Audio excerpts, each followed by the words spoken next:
Chết rồi, mình nhấn luôn. Ôi ôi, trâu cái tè luôn. Ôi, không kia nó. Ôi lô kia rồi. Ôi ôi, làm cái tới chứ, đừng năng rồi.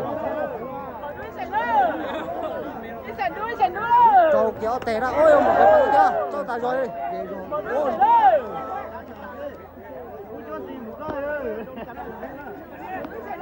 Đúng cho ta rồi, đúng à.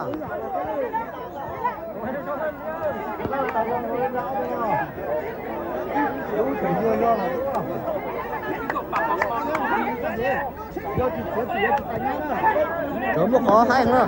Trung kia thì trâu ra cho nhút cho cung ra.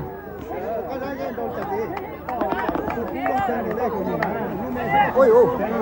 Ôi ôi, một cái tới chứ.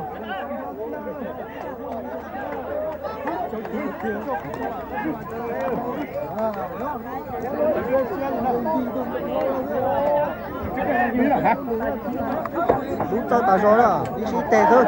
Ôi ôi. Đi kìa, ôi ôi.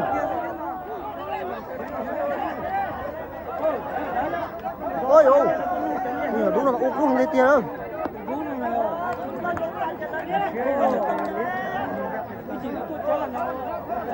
Ôi ôi. Ôi ôi. Ôi ôi. Ôi ôi,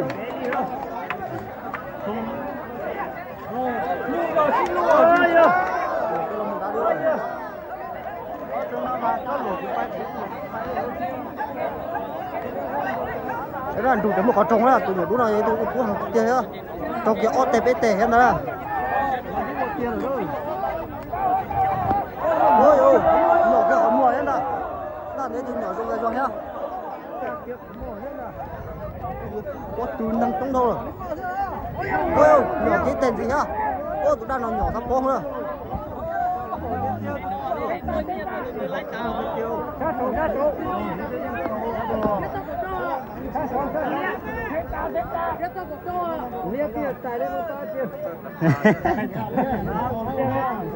Tôi cũng chỉ khẽ đi họ thôi.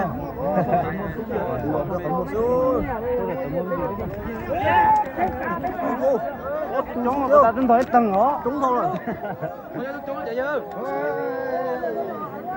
Nhiều đứa nó thấy đâu từ sao thế? Nhìn nó cơn rồi.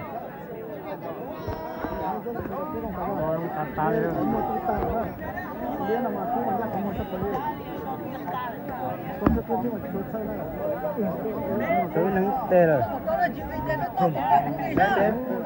Tôi bật trôi chả. Ôi ôi, tới chưa? Trời ơi, tên gì thế đâu?